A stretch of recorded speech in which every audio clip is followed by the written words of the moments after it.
खान दिन भर की खबरों में सबसे पहले डालते नजर आज के मुख्य समाचारों पर। कृषि अध्यादेशों को वापस लेने की मांग, सीटों से जुड़े मजदूरों ने किया जोरदार प्रदर्शन। शिक्षक दिवस पर लॉन्च किया हनुमानगढ़ सिटी ने 9 शिक्षकों का किया सम्मान। टाउन लॉ कॉलेज में केक काटकर मनाया गया शिक्षक दिवस, गुरुओं का हुआ सम्मान। इंदिरा रसोई में मारसोई बालाजी रसोई के संचालकों ने कहा, हमें कोई नहीं परेशानी, हम बंद नहीं करेंगे रसोई का संचालन। अब खबरें विस्तार से। कृषि अध्यादेशों को वापस लेने की मांग को लेकर शनिवार को सीटू कमेटी ने जिला मुख्यालय पर प्रदर्शन किया और काले कानून को वापस लेने की मांग की।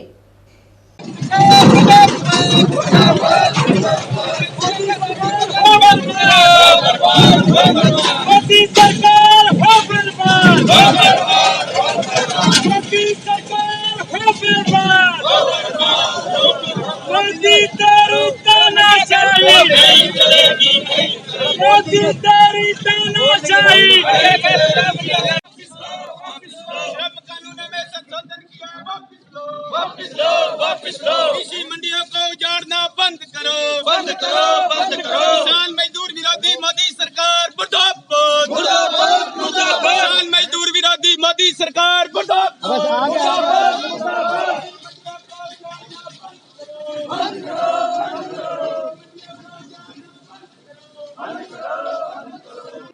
जो बाहर से कंपनी आएगी, सरकार ने आदेश कर दिए, कानून बना रहे हैं।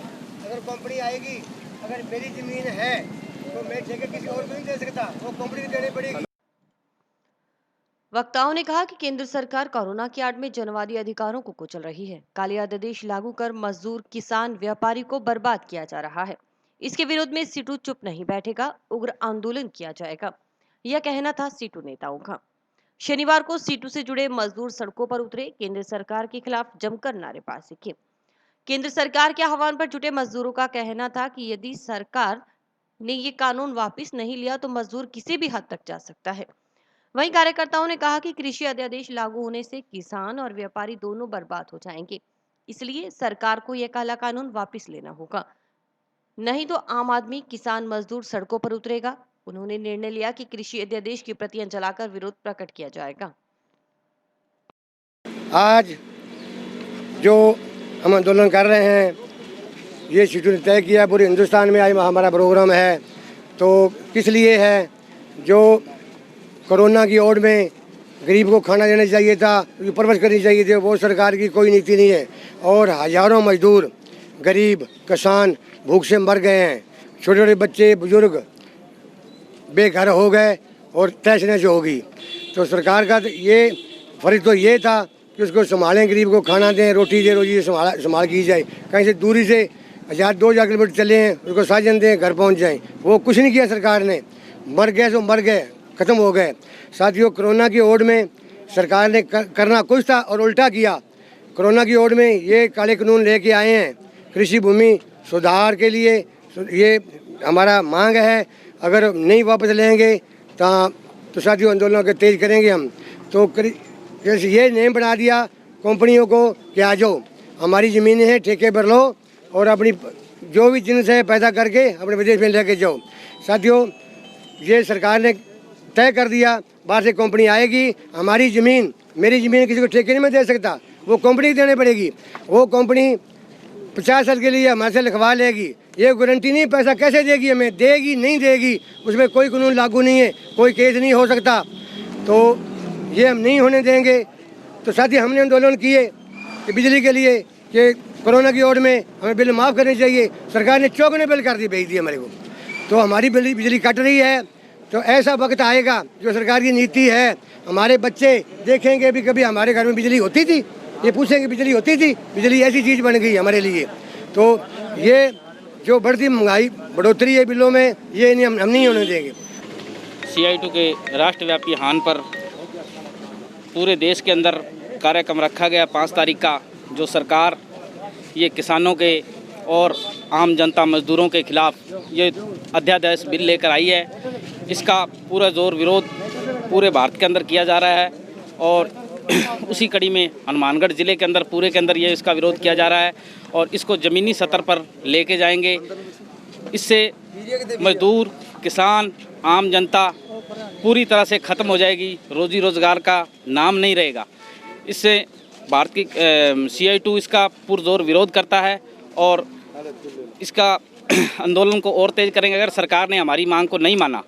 शिक्षक दिवस के मौके पर शनिवार को लायंस क्लब हनुमानगढ़ सिटी की ओर से 9 शिक्षकों का सम्मान किया गया। इस दौरान शिक्षकों ने कोरोना काल में बंद स्कूलों को खोलने के लिए कोई रास्ता निकालने की अपील की ताकि बच्चे अध्ययन से दूर नहीं रहें। कोरोना काल में निजी स्कूल संचालक और बच्चे सबसे अधिक प्रभावित हुए। बच्चों की दिनचर्या बिगड़ गई, घरों में अनुशासन भी खराब हो रहा है। इसके लिए सरकार को कोई रास्ता निकालना होगा। ये बात शनिवार को लायंस क्लब हनुमानगढ़ सिटी के कार्यक्रम में सम्मानित शिक्षकों ने कही। उनका कहना था कि बच्चे स्कूल में आ सकें और कोरोना से भी दूर रह सकें, इसके लिए सरकार को कोई प्लान बनाना चाहिए।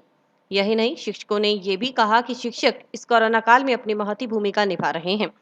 ऑनलाइन के जरिए बच्चों को जोड़ रखा है, लेकिन यह पूर्ण रूप से सही नहीं। शिक्षकों ने सरकार से राहत पैकेज घोषित करने की भी अपील की।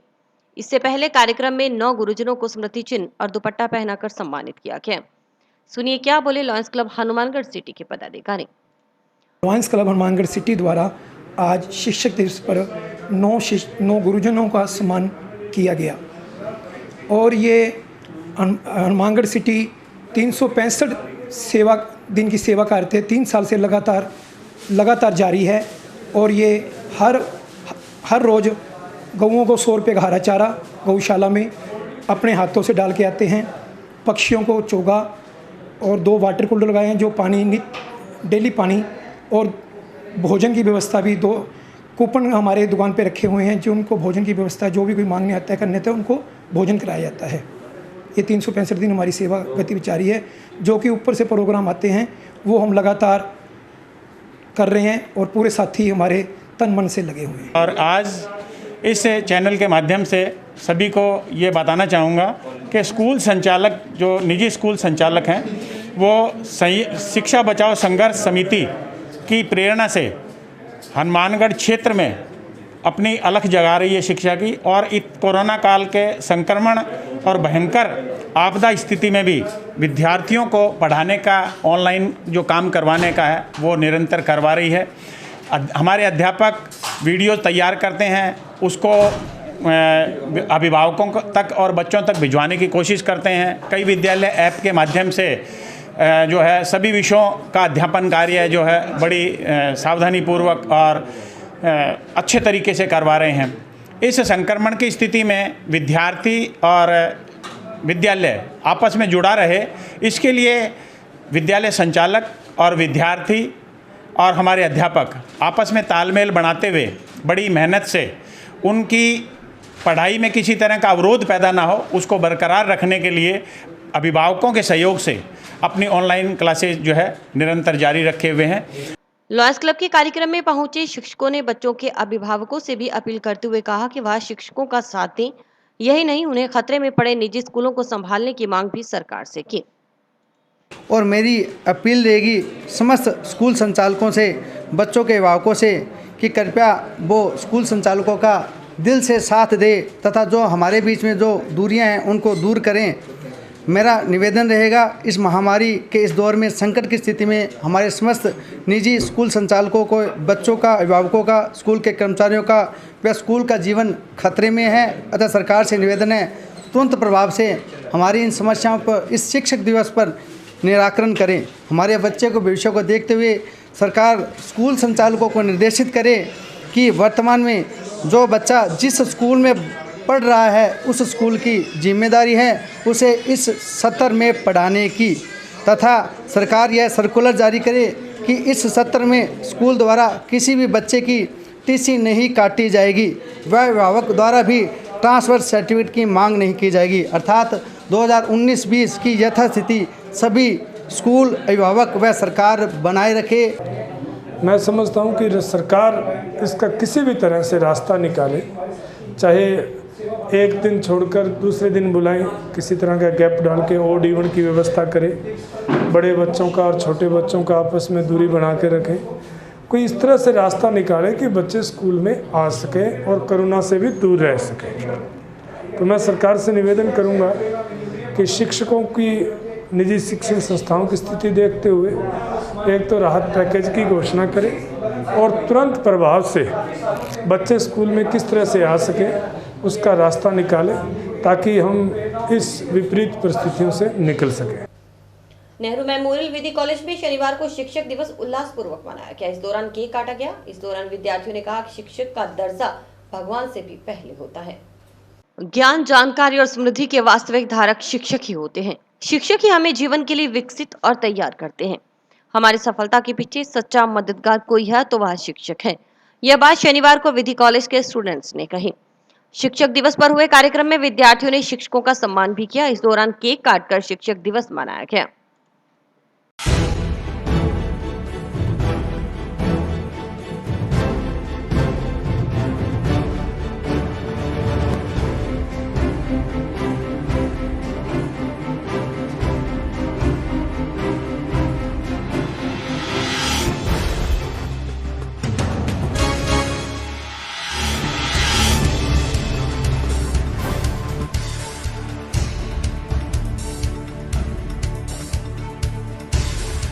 जैसा कि पूरे देश में आज शिक्षक दिवस मनाया गया है, ठीक उसी प्रकार नेहरू मेमोरियल विधि महाविद्यालय में भी शिक्षक दिवस का कार्यक्रम मनाया गया।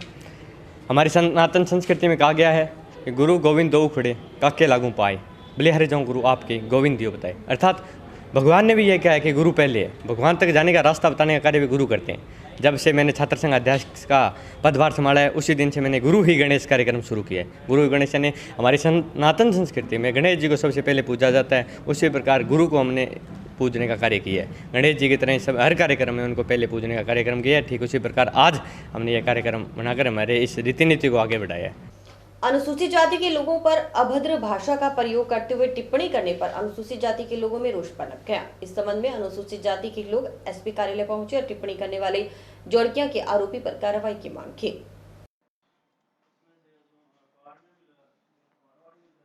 अनुसूचित जाति के लोगों पर असंवैधानिक भाषा का प्रयोग कर अपमानित करने से अनुसूचित जाति के लोगों में कड़ा रोष है। इस संबंध में समाज के लोग इकट्ठा होकर एसपी कार्यालय पहुंचे और प्रार्थना पत्र देते हुए बताया कि गांव जोड़किया के गगन महिया ने टिप्पणी की है। समाज के लोगों का कहना है कि इस संबंध में वीडियो भी वायरल हुआ है। लोगों ने आरोपी पर कार्रवाई नहीं होने पर आंदोलन की चेतावनी दी। पुलिस अधीक्षक महोदय हनुमानगढ़ को गगन मैया जो जोड़किया का रहने वाला है, उसने अनुसूचित जाति के लोगों पर टिप्पणी की है। क्योंकि वो टिप्पणी इस बात के संबंध में थी कि कई दिन पहले जसराम मेघवाल के लड़के राजू मेघवाल की शादी थी, तो किसी साथी हरमन सिंह ने अपनी गाड़ी उसी शादी में डोली में भेज दी थी। तो बाद में वो अनुसूचित जाति के लोगों को उनके असंवैधानिक भाषा का प्रयोग करते हुए बार बार अनुसूचित जाति लोगों को अपमानित किया और इस संबंध में वीडियो भी वायरल हुआ है। और उस वीडियो से सारा अनुसूचित जाति का समाज और सारा समाज आक्रोशित है। उसके संबंध में आज हमने ज्ञापन दिया है और आज जो ज्ञापन दिया है, अगर इसमें कार्रवाई नहीं होती तो आगे हम इस संबंध में आंदोलन करेंगे। हनुमानगढ़ आए नेता प्रतिपक्ष राजेंद्र सिंह राठौड़ के कोरोना पॉजिटिव आने के बाद से होम क्वारंटाइन भाजपाइयों ने आज कोरोना जांच के लिए सैंपल दिए। पूर्व मंत्री डॉक्टर रामप्रताप के आवास पर डॉक्टर रामप्रताप और उनके परिवार सहित भाजपा जिलाध्यक्ष बलवीर बिश्नोई समेत करीबन 20 भाजपाइयों ने कोरोना जांच के लिए सैंपल दिए हैं। हनुमानगढ़ आने के बाद राठौड़ के पॉजिटिव आने के बाद से सभी भाजपाई क्वारंटाइन हैं।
जिला मुख्यालय पर इंदिरा रसोई का संचालन करने वाली संस्था इंदिरा गांधी प्रशिक्षण संस्थान ने जहां रसोई चलाने में असमर्थता जताई है, वहीं जंक्शन ट्रक यूनियन में चल रही रसोई के संचालकों ने बिना किसी रुकावट के रसोई संचालन की बात कही। आपको बता दें कि ट्रक यूनियन में पहले से बालाजी रसोई का संचालन हो रहा था। इंदिरा रसोई संचालक संस्था ने नगर परिषद को लिखित में देकर जिला मुख्यालय पर चल रही तीनों रसोई को स्थायी रूप से बंद करने की चेतावनी दी थी। उनका कहना था कि 20 रुपए में खाना देना संभव नहीं। ऐसा करने पर उन्हें प्रति रसोई रोजाना 4500 रुपए का नुकसान हो रहा है। वहीं इंदिरा रसोई में मरसुई बालाजी रसोई के संचालकों ने रसोई का निरंतर संचालन करने की बात कही। यही नहीं, रसोई पर प्रतिदिन सैकड़ों लोग भोजन कर रहे हैं। यहाँ बता दें कि 20 अगस्त को इंदिरा रसोई का उद्घाटन हुआ था। देखिए बालाजी रसोई चलाने वाले संचालकों ने क्या कहा। हाँ जी, श्री बालाजी रसोई विगत 2 सालों से ये पुण्य का काम करती आ रही है। तो हमें तो पिछला अनुभव है, जब इंदिरा रसोई के अंदर हमारी जो रसोई है ये मर्ज हो चुकी है, साथ में चलने की हमें किसी प्रकार का कोई घाटा नहीं है। हम अपना ये सफलतापूर्वक और सहयोग द्वारा चलाते आ रहे हैं, कोई ऐसी बात नहीं है। ये आप आगे चलाना चाहते हैं इसको? बिल्कुल जी, हम इसको बढ़ा चढ़ा के चलाना चाहते हैं। हमारा किसी तरह का कोई बंद करने का कोई भी हमारा नहीं है। इसको आप जारी रखेंगे? बिल्कुल जारी रखेंगे जी। और विगत कोरोना काल के अंदर हमारे द्वारा बालाजी रसोई द्वारा तकरीबन 1300-1400 आदमियों को निरंतर रोज़ाना खाना उपलब्ध करवाया गया है। तो हमें तो इसमें पूरा कोई दिक्कत वाली बात नहीं है। अब खाने में एक सब्जी है, दाल है, 6 चपाती दी जा रही है और चावल दिए जा रहे हैं जी। और सुबह और शाम का दोनों टाइम का तकरीबन हमारे यहाँ 450 से 450 तक का खाना दिया जा रहा है। टाउन में दीनदयाल चौक के पास पति के पत्नी पर चाकू से हमला करने के मामले में पुलिस ने आरोपी पति को गिरफ्तार कर लिया है। पुलिस के मुताबिक आरोपी ने पैसों के लिए अपनी पत्नी पर चाकू से वार किए थे।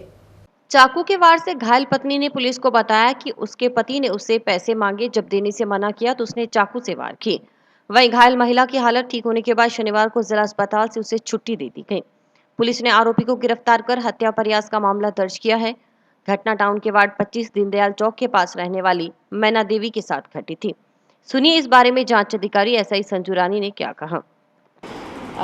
कल लगभग 10:30-11 बजे थाने पर सूचना प्राप्त हुई कि एक मैना देवी, उनके ऊपर उनके पति ने चाकू से हमला कर दिया है। तो पुलिस जो है उस टाइम मौके पर पहुंची और मैना देवी के हॉस्पिटल से पर्चा बयान लेकर के मुकदमा दर्ज किया गया है। और जो मैना देवी का पति है दिनेश, उसको गिरफ्तार कर लिया गया है और आज उसको जो है अदालत में पेश करेंगे। और दिनेश ने जो घटना में जो चाकू इस्तेमाल किया है उसकी बरामदगी और भी जो भी इसमें क्लू हमें मिलेंगे वो इसमें आगे फर्दर इन्वेस्टिगेशन में हम उसको पूरा करेंगे। इनके झगड़े का कारण मैना देवी ने तो ये बताया है कि दिनेश ने मेरे से पैसे मांगे थे। तो ये जो है खुद काम नहीं करता है और अय्याशी में पैसे उड़ाता है, इसलिए मैंने इसको पैसे दिए नहीं, तो उस चक्कर में झगड़ा हुआ। और दिनेश कह रहा है कि मैं मोटरसाइकिल मांग रहा था, मुझे मोटरसाइकिल जो है मेरी पत्नी लेके जाने नहीं दे रही थी, उस वजह से हमारा झगड़ा हुआ। तो अब आगे देखते हैं फर्दर इन्वेस्टिगेशन में कि क्या कहानी निकल कर आती है, सच्चाई क्या है। अभी हालत कैसे है? मैना देवी की हालत अब ठीक है, हॉस्पिटल से उनको छुट्टी मिल चुकी है और वो घर पर ही हैं, इलाज चल रहा है। और इसी के साथ समाचार समाप्त हुए। रोजाना देखते रहिए समाचार। नमस्कार।